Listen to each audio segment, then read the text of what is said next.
Shalom ibu bapak saudara terkasih dalam nama Tuhan kita Yesus. Semangat pagi, selamat hari Minggu, selamat Advent pertama.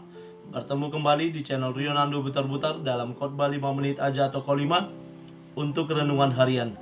Renungan pada hari ini saya ambil dari kitab Mazmur pasal 25 ayat yang kelima. Demikian kesaksian firman Tuhan.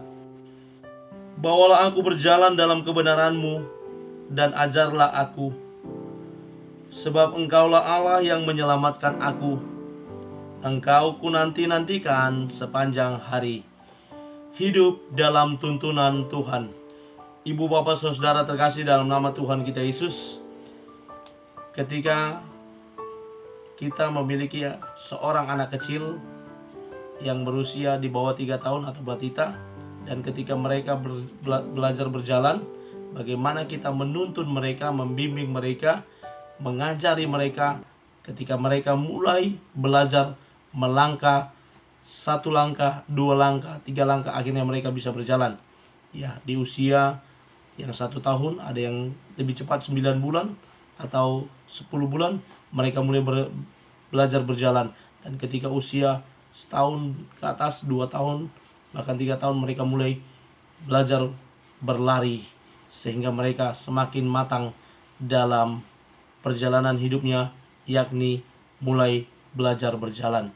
Dan tuntunan orang tua akan membawa mereka semakin matang dalam pelajaran untuk berjalan. Ibu bapak saudara terkasih dalam nama Tuhan kita Yesus, seperti orang tua yang mengajari anaknya untuk berjalan, melangkah, dan ketika anaknya jatuh, maka orang tua dengan refleks, dengan respon yang cepat akan membantu untuk menyelamatkan agar anaknya tidak terjatuh, ataupun kalau jatuh tidak terlalu menyakitkan bagi dia. Dan saya membayangkan firman Tuhan yang sudah saya bacakan tadi di tengah-tengah kita, bagaimana Daud yang menulis Mazmur ini, dia memiliki kerinduan untuk belajar dari kebenaran firman Tuhan. Dia memiliki kerinduan untuk terus-menerus berjalan bersama dengan Tuhan. Yang pertama dia katakan dalam nats ini, di mana saya bisa bagi beberapa bagian. Yang pertama, kerinduan Daud, dia katakan, bawalah aku berjalan dalam kebenaran-Mu. Bawa aku belajar berjalan dalam kebenaran Tuhan. Bagaimana kebenaran firman Tuhan yang mau menuntun dia, membawa dia ke jalan yang benar, menuntun dia agar dia nantinya boleh menjadi seorang yang dapat dipegang omongannya, seorang yang dapat memimpin bangsa itu dengan integritas yang baik. Memang orang yang berjalan dengan kebenaran firman Tuhan, yang berjalan bersama dengan Tuhan, tidak berarti tidak ada rintangan. Daud menghadapi rintangan sebelum dia naik menjadi raja. Bahkan ketika dia hampir menjadi raja, sudah menang dalam setiap pertempuran, Raja Saul membenci dia, bahkan memusuhi dia, bahkan menginginkan nyawanya. Dia berkali-kali dikejar, tetapi Tuhan tetap menyelamatkan dia. Yang kedua dikatakan Daud, ketika dia mau belajar untuk berjalan dalam kebenaran firman Tuhan, dia juga mau untuk diajari.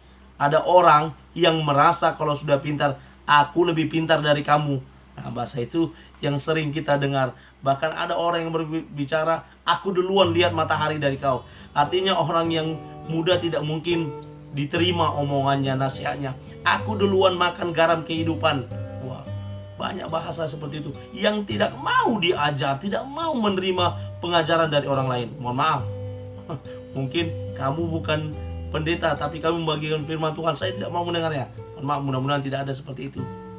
Ya, maka kita mau terus-menerus diajar oleh kebenaran firman Tuhan, oleh teguran orang lain, oleh nasihat, masukan dari orang lain. Mau diajar.